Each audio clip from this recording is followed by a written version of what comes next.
listening to the True Hustle Podcast, a veteran story, a podcast to promote veteran small businesses while building a veteran community. Brought to you by True Allegiance Flag Company, patriotic art that will last a lifetime. TAFlags.com. Now your host of True Hustle, Rob Pinkley.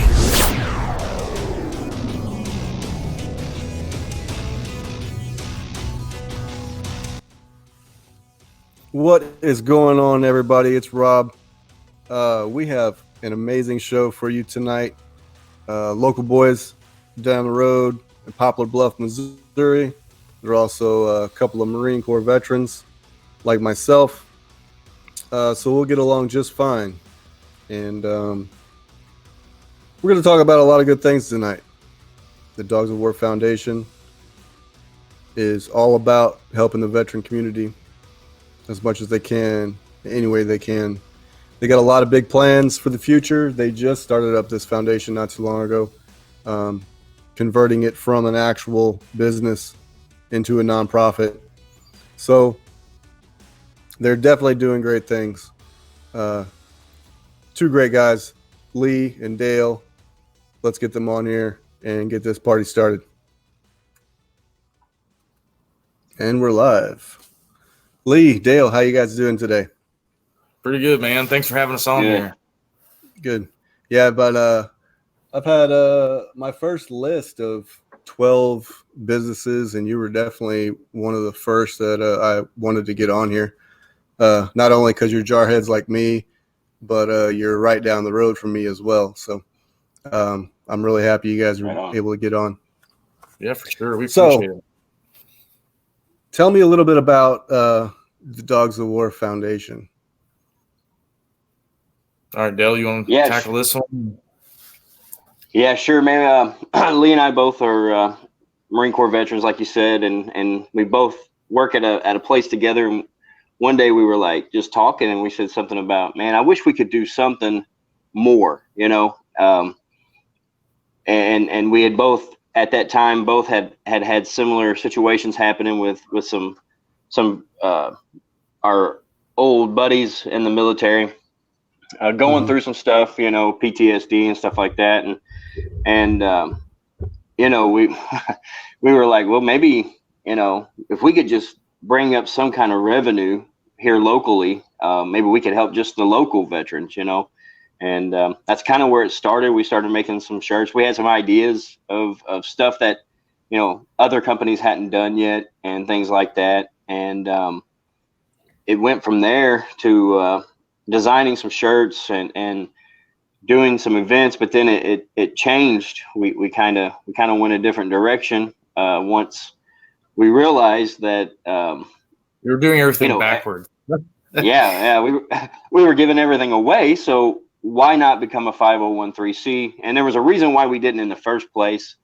There's a local, pretty big 501(c) nonprofit here, the Wake Foundation. Robert Wake's a Purple Heart recipient, Army guy here locally. So we were like, man, we don't want to compete, you know. So we decided we'd go as a company first, and then we started partnering with Robert. And one of the questions Robert asked us is like, why aren't you guys a nonprofit? You know, I mean, you're giving everything, you know, what you guys are making, you're putting back into the veteran community. So right. That's what we did. And we went to the DOW Foundation. We're still, you know, people know us as Dogs of War and a t-shirt company, but we've changed directions a little bit and went to more to the nonprofit and more of what we can do for veterans. That way, it's a lot easier.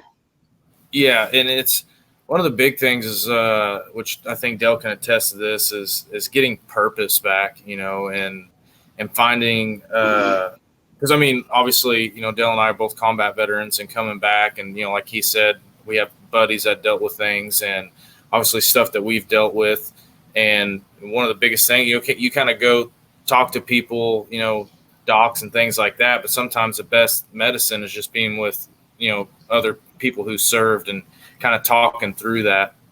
And so that's kind of one of the big things we wanted to do was kind of help grow a community. Obviously, the shirt stuff was, like Dale said, our way to grow revenue, and put it back into the veteran and first responder communities and our communities as a whole. So we kind of use that as a streamline for helping veterans, whether that was going to be, just getting with them, taking them out to dinner. We met one of our best friends to this day who's a Purple Heart recipient. He's an amputee. He's on our board of directors, David Lack, one of the most humbled guys I've ever met in my entire life, Marine Corps grunt. And there's nothing he can't do. And he helps put things into perspective for us. And that's just makes it all worth it. Whether we sold one shirt or 1 million shirts, we were able to meet him and kind of be a part of him and continue to grow this. Like, we have ambassadors and things like that too. And, it's a community more than anything, I think. And that's continue to grow and help out the best we can. Mm-hmm. And I've been following you for, I don't know, probably maybe almost a year, I guess. I found you. I honestly, I can't remember how I found you. On Facebook. And, I got to looking around and everything and seen that you guys were one of the very few that was close to me. Very few organizations and companies that were right down the road, literally, like less than an hour.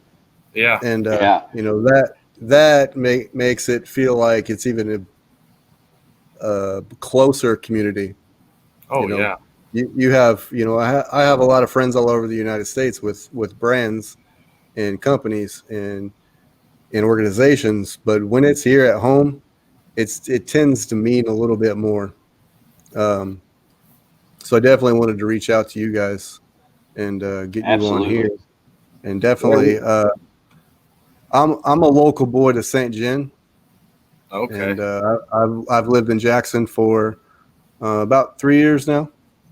So I'm pretty well known in St. Genevieve, all the way down to Cape, and definitely we can get the word out in our little circle. It'll definitely spread like wildfire. So yeah, that's what we're trying to do, man. That's what's cool, because you build this community with a bunch of other people who have the same mindset and the same mission. And kind of one of the things that we preach, as part of DOW is mission first mentality. Like, no matter, we're not here to get rich. That's obviously we went to a nonprofit. Yeah. We were giving everything away, and we're just trying to make a dent in the veteran first responder communities with everything going on. That's we have so many opportunities to help, and we just kind of took it upon ourselves to reach out there and do something. And meeting people like you and stuff like that makes it worthwhile as we continue to grow our community to do even bigger things for the veterans. And it's the exact same reason why I started doing what I'm doing. I would most definitely love to be giving these flags away, but it's just not feasible at this point in time. I do give flags away often. As a matter of fact, I just gave one away Friday, and to help gain some revenue for a benefit. And it definitely makes that one flag a little bit more special when you're helping someone. And I would love to be giving these things away left and right, but that's just not feasible for me right now. Yeah, sure. But I'm not going to hold it against you that you're doing a flag giveaway and it's not my flag. But if you ever need any, man, you just let me know, and they're there. Sure. They're there. Yeah, man, we appreciate that. Yeah, that's one thing that's really good about, and I say our area, and I'm talking like our Southeast being from Southeast Missouri, Northeast Arkansas. Man, these people in this area, they love their veterans. They back their veterans. They back, the organizations. And when they see you doing good things, when you're out there doing what you say you're going to do, you say you're going to do it, and then you actually follow through and do it. That's what, man, they go, hey, we'll back these guys. These guys are really doing what they're saying they're going to do. that's what Lee and I, we preach that to our ambassadors, don't make an empty promise, a promise that we can't keep. We want to make sure that if we say, hey, we're going to do it. That's what we want to do. We keep doing this. It's so funny that we've got this Ruck to Remember coming up that we want to do so bad, sending a veteran, a firefighter, and a police officer to ground zero. And then the coronavirus hits, so we had all these fundraisers set up and but I think it's just the way it falls. I mean, that's kind of like Lee said, we adapt and we overcome. So now we're looking at doing some other fundraisers, getting to meet other veteran-owned companies and people and foundations like yourself and companies like yourself. And so we're going to use that as not just to benefit us, but to benefit the veterans in our areas, man. That's what's so cool about this is it isn't just like Lee and I are doing this to benefit ourselves, man. The change we see in the people, just like in our ambassadors, we opened our I don't know what at the time was a company, but we said, man, we want to do something where people can see that we have that heart, and how can we do that? And Lee and I started thinking about it. We're like, man, we need more people. You and I can't do it ourselves. Exactly. So we started opening up. We started talking to these veterans, and we got, man, Lee, how many we got now, ambassadors? It's like 7. I mean, we've got guys, all walks of life. We got a female veteran, Marine Corps veteran who, I mean, one of the hardest working people I've ever met in my entire life. I mean, she's a mom of 3. She grinds day in, day out. She loves veterans, like always first one to volunteer for anything, as if the Marine Corps didn't teach her to never volunteer, like she does it. I mean, we've got retired master sergeants, we've got Army. I mean, it's, guys that have just got out, we have obviously, veterans that deployed, veterans that haven't. We have Darren Summers.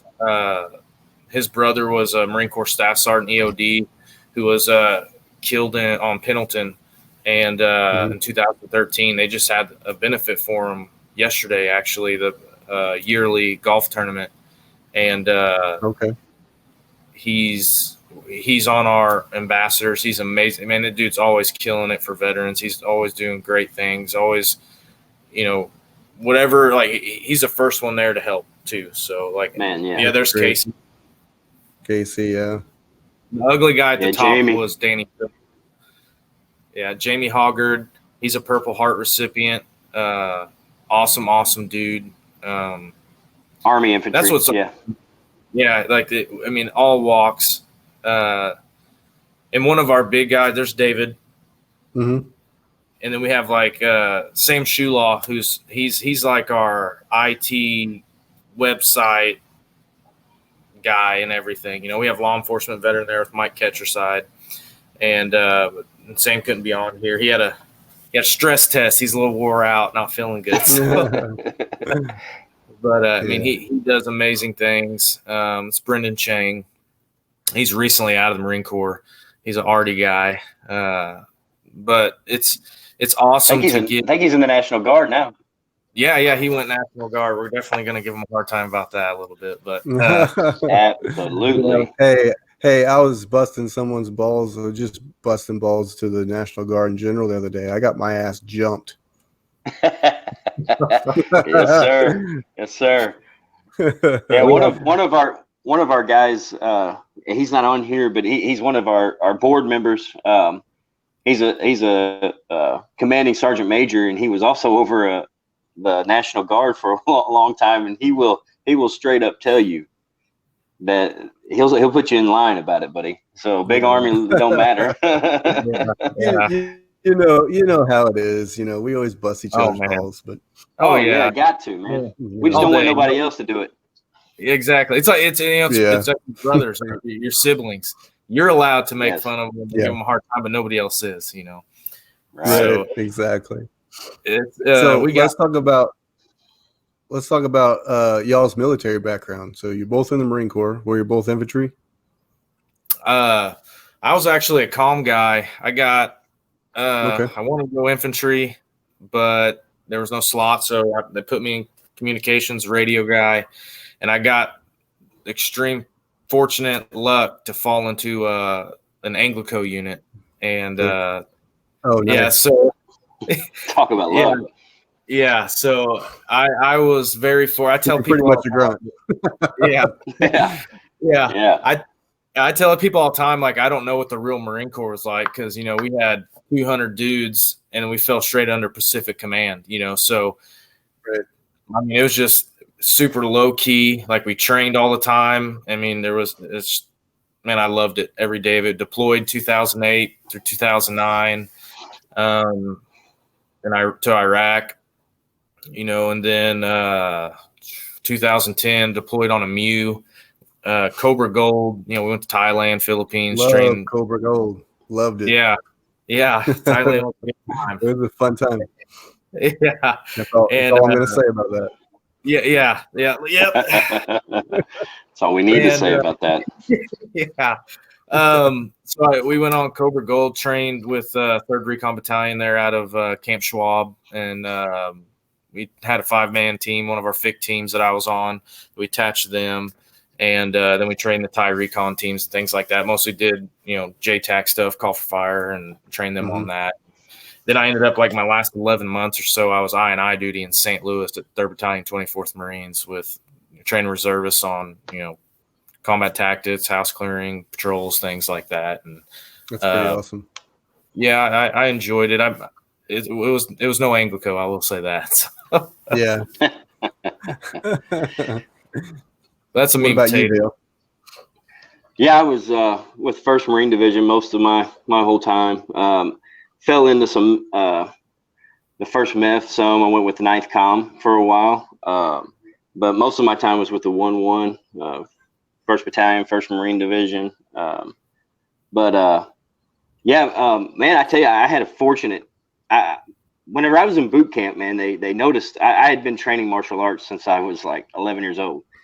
And when I went in 2000 is when they just had started revamping Marine Corps martial arts, the MICMAC. So when I got there, man, I got to my unit after boot camp, and even the drill instructors, man, they'd pull me out of my rack at night and be like, hey, you know, show me that, you know, the triangle or whatever, you know, just, man, I was showing them leg locks, and, you know, whatever. Yeah. You know, and it was, you know, I was getting the evil eye at boot camp because they were like, why the hell is he getting pulled out? And these drill instructors aren't like killing him, you know? But anyway, so yeah. So anyway, when I got to my unit, man, I really got into the martial arts, and I started training a lot, become an instructor really quick, got a green belt instructor all the way up. So I lived a pretty easy life. I mean, we trained every day, but man, I did a lot of training in martial arts. That was my thing. I was an instructor. I did a lot of that until I got deployed. And then, man, you know, went back to the same old grind then, but, my second one, I went with the 9th Com Battalion, my second tour. And, and that's, you know, we hung out, we did security. We, you know, really for a comm unit. By that time though, it was, the push had already been, you know, initiated, from the last one. So yeah, I was there in, golly, 03, and then went back in 05. So came home. If you were in 9th Com, you were in Fallujah. Yeah. Mm-hmm. Yeah, we were probably there at the same time. Oh, really? That's cool, man. You know, man, it's so awesome how that happens, dude. Because I was talking to a National Guardsman that had a patch on his uniform, and I seen it, and I'm like, man, that's the 3-5s patch, 3rd Marine Division, 5th Marine. So I went up to him and I said, man, how you wearing that patch? And he said, I was attached to him. And I'm like, attached to him? He said, yeah. He said, in 05 or 06, he was with the 3rd Marine Division. And I said, that's crazy. I never had seen a patch on an Army. I was getting defensive at first, but then he was like, yeah, man, I was with them. You know, so we're allowed to wear their patch. Yeah. I was like, oh, wow. I didn't know that could happen.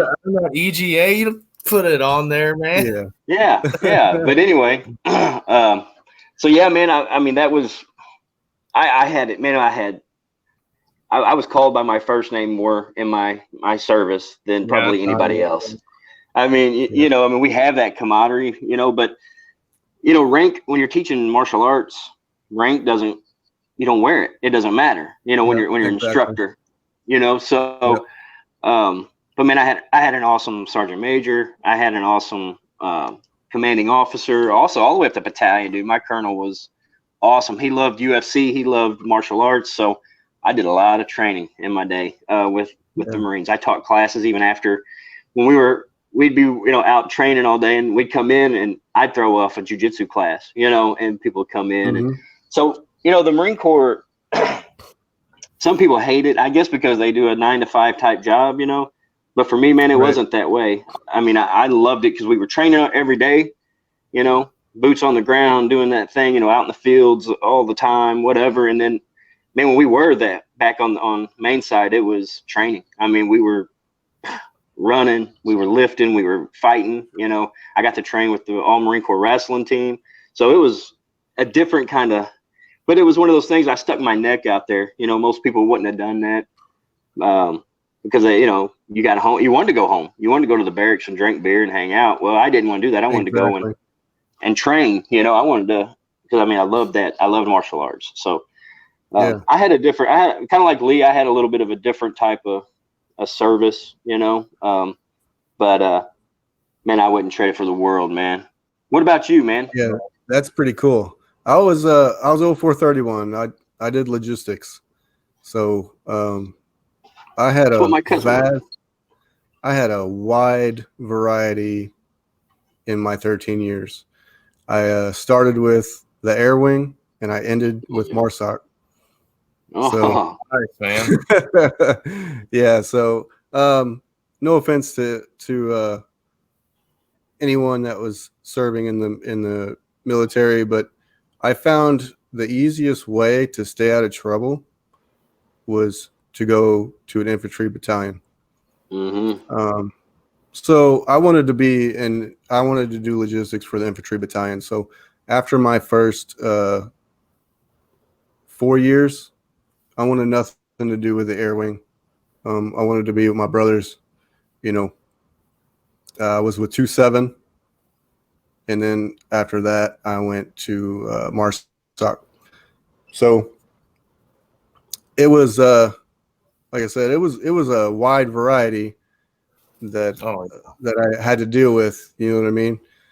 So, but yeah, I liked the service within the infantry battalions, and I loved it. Like as soon as I was able to get out of the Air Wing, I went straight to 29 Palms. Even if I was kicking and screaming, going to 2-7 and 29 Palms, I loved it way better than serving. And, you know, I wasn't even with the real Air Wing. I was with MASS. I was with Air Support Squadron. So it's not like I worked on a flight line or anything. Is, you know, they did the DASC, you know, the direct air support guys. So I supported them in 3 deployments, and then I went over to infantry side and did 3 more deployments. We got a MU in there too. So like I said, it was a wide variety of You've seen it from all sides. People. Yeah, I've seen it from all sides. And then I got with MARSOC my last 3, and it was kind of like my decompression period, I guess you can say. You know, just like Anglico, you didn't work for the real Marine Corps. I worked directly for the Secretary of the Navy. You know what I mean? No, yeah. So it was fun. I didn't get in a deployment with them. I was supposed to, but I didn't have enough time left in my contract, and I didn't want to re-enlist or extend, so I ended up getting out. I also forwarded my E7, so I knew I was getting out. Awesome. I didn't want to pin it. I wanted to give it to the next person, you know, that was available for it. So that's awesome, man. That's cool, man. That's cool. So hey, somebody else can use this, you know. Oh, for sure. Yeah, that's awesome. Looking Raider. Yeah, it was fun. I got there, and I see all these civilians and these big jack guys in civvies with beards. And I was like, there's a whole lot of contractors that work here, and they're like, those aren't contractors, those are Marines. They don't wear the uniform. They don't have to. They don't have to. Holy crap. Yeah. It was it was fun. It was a fun time. So that's awesome, man. How did you guys decide? And I know you said you wanted to do something that you felt like you needed to give back, but was it directly after your service, or did you take some time? You got out, maybe worked a regular job, or how did that happen? Yeah, man. I've been out since 2006, so I went back to school, came home. Didn't think I was going to come back home, but I came back to Missouri, went to college, working, and Lee and I was working at the same place. And this is 2 years ago. So, man, it just was, it's funny because depression and being in a dark place will put your mind spinning sometimes. And that's kind of what, I had just come out of a really dark place, and little did Lee know that he was heading towards one. And so that kind of, that sparked, we really didn't even know each other. I mean, we had seen each other there at work, but we didn't know each other, and we knew each other were Marines. And so one day we're hitting it off, and talking and everything, and I don't remember who said what, but I know we were like, man, what if we could just do more? What if in those dark times, man, they'd have somebody they could reach out to? And I was, we started throwing out ideas. We started talking to people, and in this area, man, there's really not anything. There's foundations like Wake's Foundation. He does awesome things, man. He takes them hunting.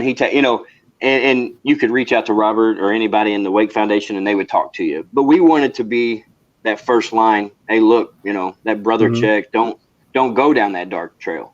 Let's, stop soon. Don't keep following that. So that was kind of our goal. And we hooked up with a nonprofit it's actually gone now, but that was in business there for a while, where it had a hotline. You could call it and you would talk to somebody, not put on hold, not, give me your social security number, this and that. I mean, you talked to someone directly right then. And that was important to us. We wanted that was one of the first things. Yeah, that was one of the first things we've done. Yeah. So, and man, we've done several things throughout the year and a half, 2 years we've been together doing this, and we've taken veterans on hog hunts. What else, Lee? I mean, we've paid for hotel rooms for guys that were homeless. I mean, bought groceries for veterans. Got people counseling. Helped them talk to people about schooling. I used the Voc Rehab, so I know how that is. I think Lee's using the Voc Rehab, so we help with that process. But that's kind of how we got started. It's kind of weird, man, that we did it that way, because usually it's two buddies that served together, or at least they knew each other when they got home. They did it, But this was, just two interested. It's that instant bond, And a lot of people are like, I know some people be like, man, Dale haven't even known each other. Like back when we first started, I'm like, but we got that bond. That's that especially in the Marine Corps. Nothing against any other branch, but when what you go through, the punishment and everything, embraced in the suck essentially in the Marine Corps, like it, man, to hook up with somebody else that's went through that, it's just a bond immediately. And we just happen to be a ton of stuff in common, just worked out. He does like to boss me around a lot, and I'm a little bit younger than old man Dell there, so he likes to get on me a little bit, but he keeps me in line. He's the business mind. He keeps things in check. He's I'm the one that's like, hey, what about this and what about that and what about this, and he's like, hey, slow it down. Slow down, young one. Yeah, exactly. I get all excited, which I'm not so much that way anymore, because I've learned that's the thing. With I've learned a lot from him, and so that's kind of what we try to do. And you know, like Dale said, like when I got out, I got out 2012. Worked for MoDOT for a little bit while I was going to college, and I went and was a firefighter out by Springfield, and I did that. And you know, just like all of us, our bodies are pretty jacked up at this point, and you know, and I finally had to kind of, you know, hang up my boots there, and I just was afraid if I got put in a position where I had to pull one of my buddies out, I didn't know if, you know, my body I was gonna be able to do that physically. Right. So we ended up, like me and Dale ended up working together, and I think the big thing, like he said, you know, he had come out of a dark place, and I was kind of like I was heading into one, you know, being on tons of different medications, and then those being cut off like cold turkey, and like I mean, it's just a dark spiral, you know, and Dale kind of helped, you know, my family, and Dale really helped pull me out of that, and you know, it really opened up my eyes to say, man, like what would have happened if I didn't have a support system? Because there's a ton of veterans out there. There's a ton of first responders who, you know, are dealing with PTSD or things like that don't have anybody that, you know, there's veterans out there that you see on social media that are advocates for PTSD. And then during all this time, you know, succumb to their demons, you know, and with being cooped up with like the COVID-19 and stuff like that. And that's like what I think Dale and I are really passionate about, is making sure that we're trying to build that community so that, you know, I may not know you, and that's why our ambassadors are so important, because we have every walk of life. You know, there may be a female veteran that may be like, well, I'm not going to talk to you. You don't know anything I've been through. You know, that way we can say, I may not, but we have a female Marine who could relate to you. So, you know, that's the big thing, like what we're trying to do.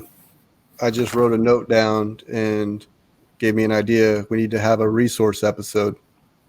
Any sort of resources whatsoever, you know. That's awesome. I think that'll be good. You know, we can get a bunch of people on the panel and put some resources out there. Heck yeah, man. You know, because I've been in my dark times too, and you're absolutely right with this COVID. I was starting to spiral. It's just, you're like, what the hell am I doing? You know? Yeah. It's tough, and a lot of people don't think that, but something as small as, you know, being isolated into your home. You know, when I say home, I mean the place that you love and where your family is. It's still got to me, so it is something very serious with that. So, but yeah, I understand. You know, it's pretty important for people to be able to talk. And no resources. So definitely, I'm going to schedule. We'll schedule that after this. We'll talk and see what we can do about that. That would be good. Yeah, that's what's great about our community. That's what this is all about. That's what I'm trying to build. You know, I want to get your community in with my community, absolutely, and just spread. You know, spread like wildfire, like I said earlier. That's the only way we can grow. That's the only way we can grow. That's one of the things we kind of say too, is we're the ones that are going to take care of each other, you know, and we've got to step up and do that. Yeah. I had a Marine contact me on Instagram. You know, he wanted a flag, and, you know, he started off as a customer, and now he's my buddy. He called me today and we talked about the VA, and we talked about, you know, things that he went through, you know, giving me advice and things like that.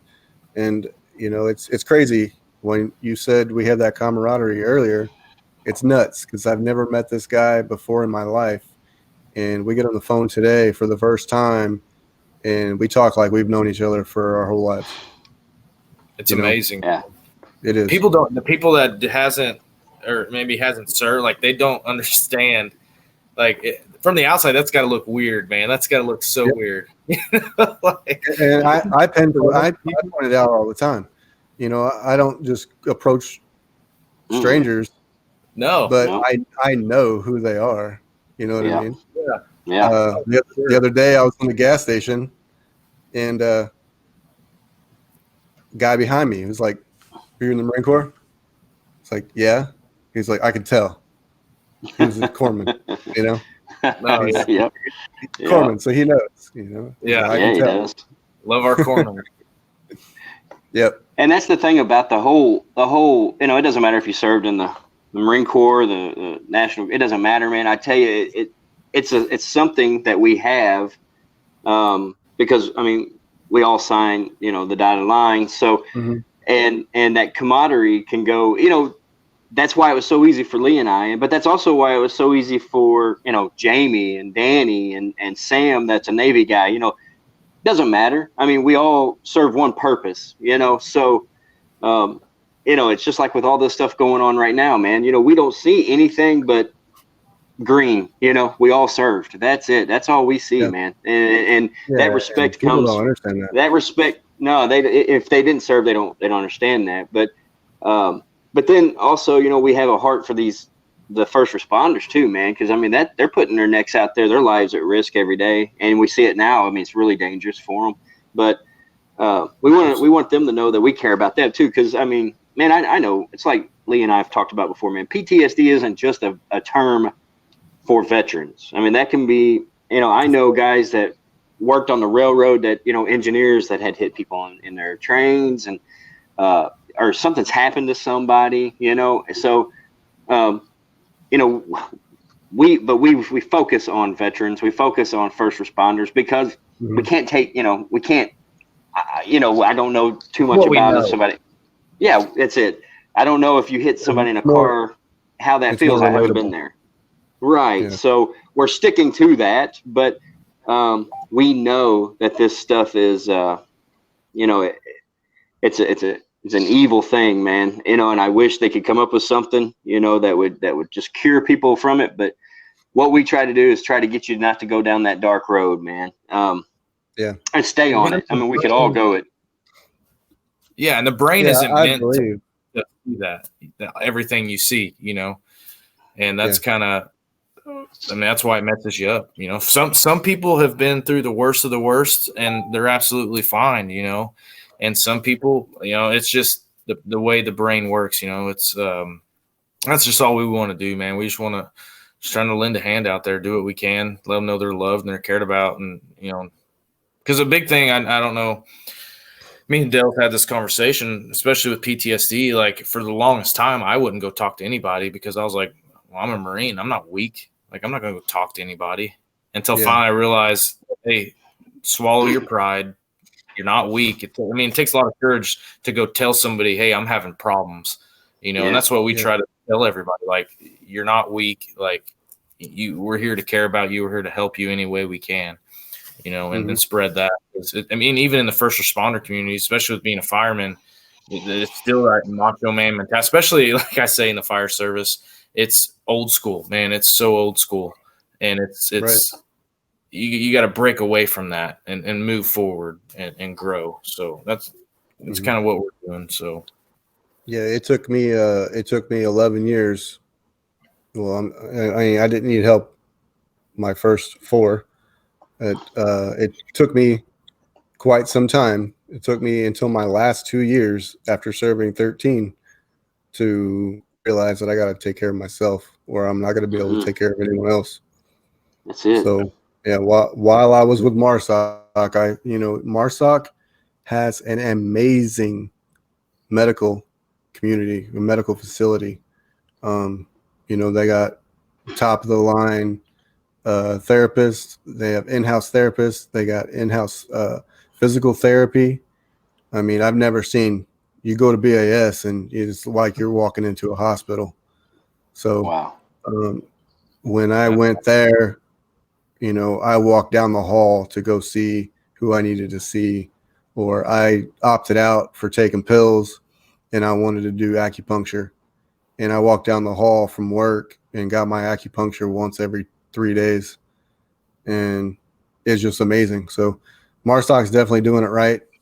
I wish every unit could do it like they do, because we definitely wouldn't have the issues that we're having now with veterans needing help. It was, and it could be part of that. It's readily available. It was readily available for me right then and there. I literally could go to BAS on my lunch break and say, "Hey, I need help. I need to talk to someone." Yeah. And they were there. They had civilian therapists. And they were there for you no matter what. Yeah, you can't beat that. Yeah, I know the Marine Corps and Army don't have money like that, but it was an amazing resource for me, and I'm very grateful for it. Yeah, that's awesome. Yeah, but well, there's. Go ahead. I was just going to say, there's resources out there, man. For these guys that that's got that struggle that's there, man. I mean, you're fortunate to have that while you're actually still serving, but these guys that aren't, I mean, you can't let it fester, man. That stuff grows bad, so. Yeah. And what I was getting at is, I think that a lot of people don't get help because it's not right there in front of them. Yeah. If they're already in that dark place, they're not going to do the extra legwork to go find help. They're not. And it's just simple. It's simple as that. So they're not going to just come out and say it either. They may tell you, "Oh, I got this going on," and that could be a cosign, a code word for, I'm hurting real bad, exactly. or so it's tough, man. Yeah. But anybody watching this podcast, I don't care who you are, if you need help, do not hesitate to contact me. And I'm sure these two guys would say the same. Yeah, absolutely. That's what we're here for. Yep. I can be found on any social media platform. So if you need it, I'm there. I've done it before. I've done it before. I've had friends in very dark places that couldn't get themselves out. And, not only was I there for them, but I also found them resources and helped them get the resources that they needed. It's the only way. It's the only way to do it. Only way, man. Yep. I can't imagine if I gaffed him off and, didn't take him serious and then he killed himself. I wouldn't be able to live with myself if that would happen. So gotta take each one of them serious. Yeah. Yeah. I mean, and the things are like, oh, these people are doing it for attention. It takes a heartless motherfucker to say something like that. Oh yeah, they never been there. That's usually the case. Right. Yeah. Yeah. Well, we never. That's right. We would never. Oh yeah. And my theory is whether I'd rather be there for that person, whether they're, it's not true, and then it actually be true, then like you said, scaff them off and what does it cost to go be there for somebody? It's free, Better safe than sorry. Yeah, absolutely. Yeah. Like you said, and they can reach up to us on any of our platforms, and our names are on our website. They can go find us on Facebook or Instagram. Shoot us a message, man. We'll give them our number. Our numbers are on our website. They can call us. That's one of the things that we've said from the beginning. Like, because we've all, I'm sure, had buddies I've had buddies that's taken their own lives, and things like that. Like Dale said, we've both been, three of us been down dark roads, and the last thing I want to do if I'm in a place to help somebody bring them out of that is like, I need to be doing that. I feel like it's my obligation to do that. Yeah. But it hits home. I've had a lot of guys within 2-7. And just because they're not my best friends or my close friends, or we work side by side, they're still my brothers. We went through the same things together, and and it hits home, and my younger brother, he's 6 years younger than me. Our cousin committed suicide and that was my brother's best friend. And it's like it hits home even more when it's in the family.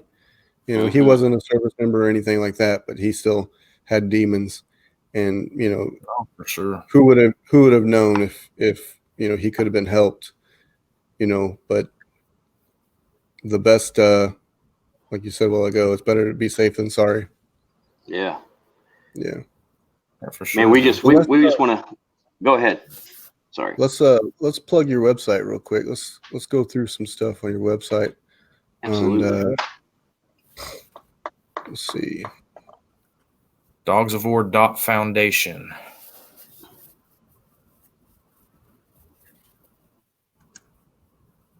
There we go.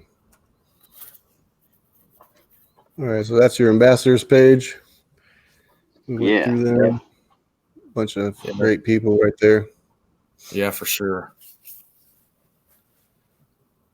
Let's see.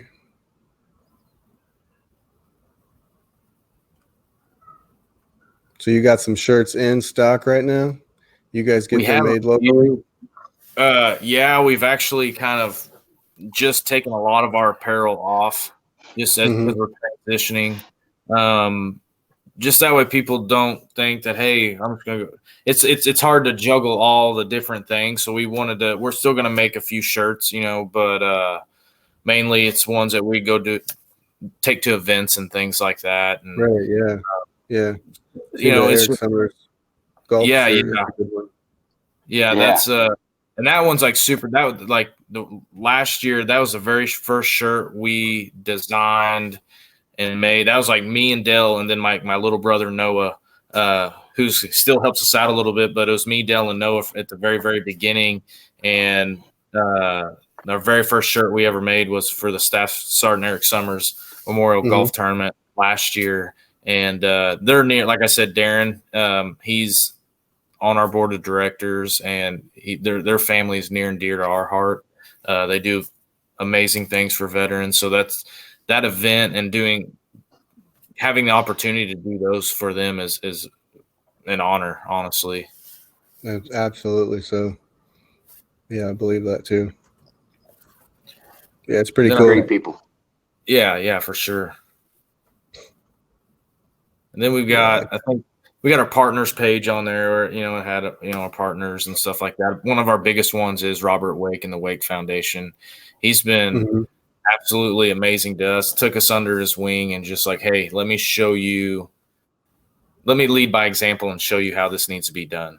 You know, like Dale said earlier, you know, we try to, whenever we say we're going to do something, we try to do it because when people see that you don't, they're going to be like, well, we're not going to support you. And then and that turns around and then we're not able to support veterans.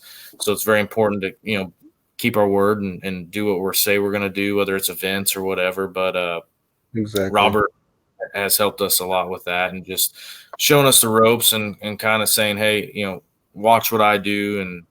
And if we need anything, I mean, the dude's like, he'll go to these gun shows and he's like, hey, here's a table. Why don't you guys just set some stuff up here? You know, like the big Copper Bluff. He's like, hey, why don't you guys work security?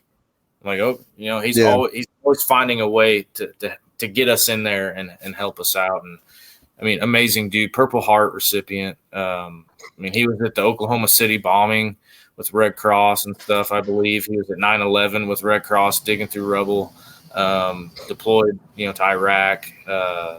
He's just a great dude, you know. That's and awesome. that was our to remember, which we're still going to do. I don't know the dude on the left, but the guy in the middle is James Cooper. He's actually swapped over at Paragould, Arkansas, Northeast Arkansas. Okay. Marine Corps grunt, awesome dude, super humble. Love that guy. And that firefighter right there, it's badass. That's me. So but the Ruck to Remember, was that canceled? Yeah, we had to cancel because of COVID. Yeah, we wouldn't be able to send them to New York right now. Probably not even anytime soon. Which we are going to do it because that's something that I told Dell. I was like, man, I had this idea. I was like, you know, with all the marches and humps and everything we did. I was like, how cool it'd be to do like a Ruck to Remember, and we'll raise money to send, a veteran, a firefighter, police officer to New York City and Ground Zero and everything. So, yeah. And this is awesome right here. Yeah. So the PB Buddy Ball there, they do, it's like a baseball league there in Poplar Bluff, and it's for like kids with disabilities and stuff. And we've kind of, we're going to start volunteering with them and helping these kids out and bringing, especially like get David Lack out there, who's, he's missing a limb, for them to be like, kind of help him, them think that, hey, this is normal, and it's, make them you can do anything. A normalcy. Exactly. Yeah, that's great. I like that.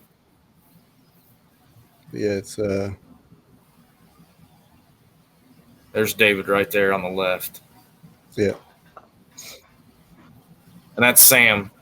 That's our corpsman. He was a corpsman.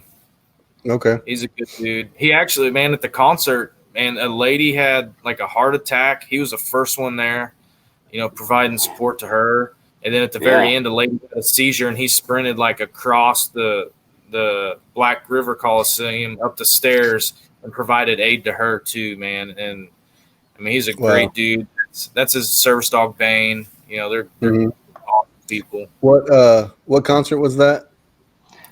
So every year we have every year the VA and Robert Wake partner for a free concert to veterans, and it's Valentines. We call it the Valentines for Veterans concert, and like I said, it's free to all veterans. And man, 5,000 people usually. I mean, that's if bad weather, it's usually around 4,000. So it's a huge concert, man. It's a really awesome thing. Cool.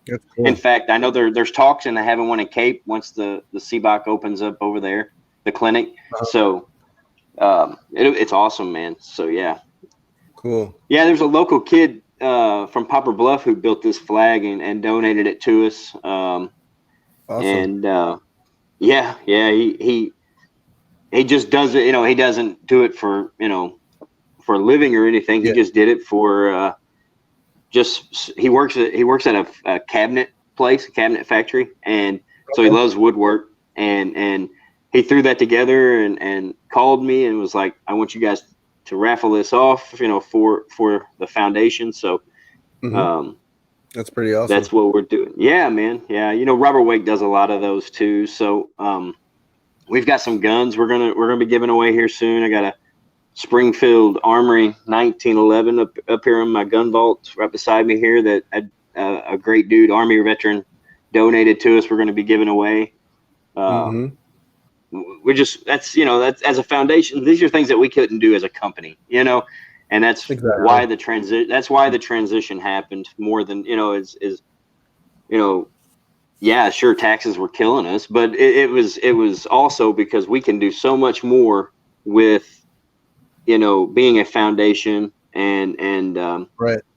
And I don't blame people not wanting to just give a company, things, to donate. And they would somewhat. They understood what we did with it, because like I said, if anything they gave us, we gave it right back to the veteran community. But with this foundation now, it's set. It's nonprofit. We aren't making a dime.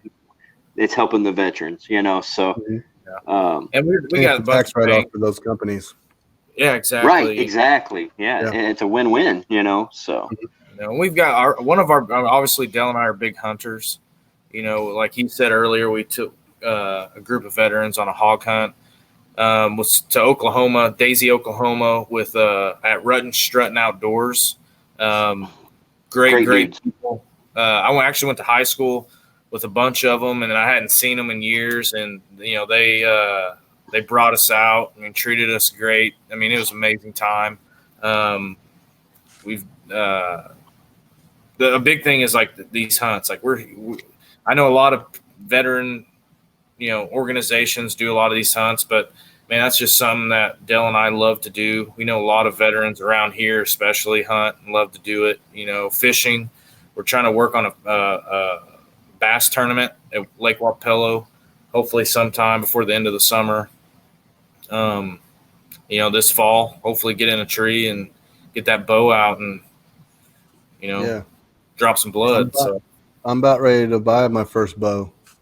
Yeah, dude, you got to do it, man. It's awesome. Yeah.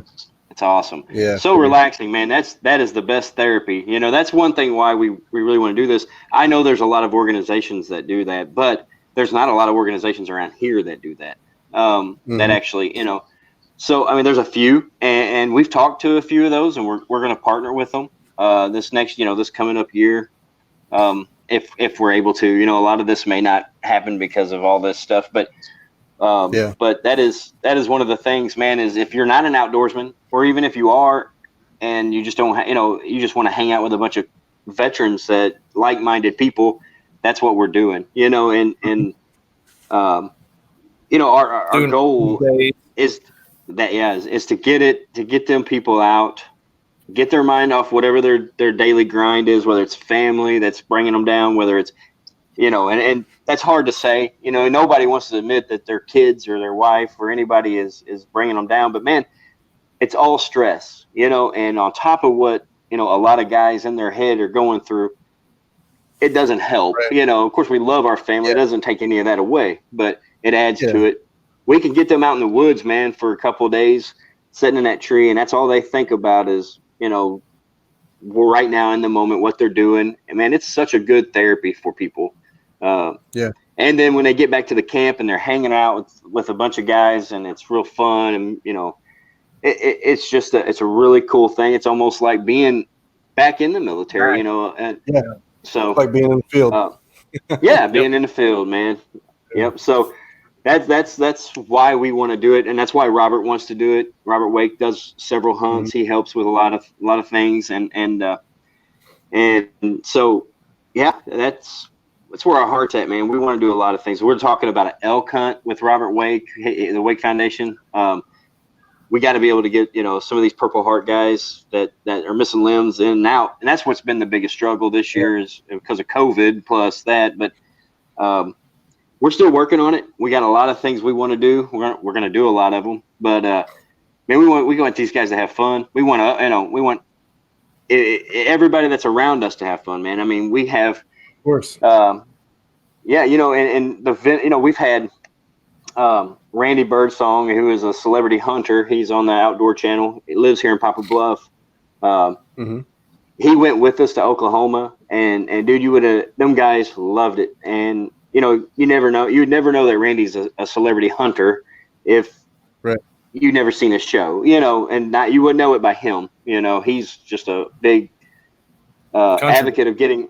He's also my little cousin, but he is the perfect guy to do that, because I mean, he wants to see these guys get out, and you know, he's got a lot of respect for the veterans, and he knows what I just said, you know, about the outdoors can bring people some kind of, you know, peace, you know, that just, I don't know what it is, man. You know, I've seen it with dudes I had a kid from Brazil here in a little bitty town in southeast Missouri, and he went and took his hunter's education course and everything, and that kid was the happiest kid I ever seen for the 2 days I actually took him hunting, you know. So man, and it's just the idea of it, you know, that we think that's, you know, a good therapy, and that's why we want to do it. Fishing, man, we go shoot guns. We've had days that we went out and just shot guns, range days. You know, so there's other things that we can do, side-by-side rides, things like that, man. We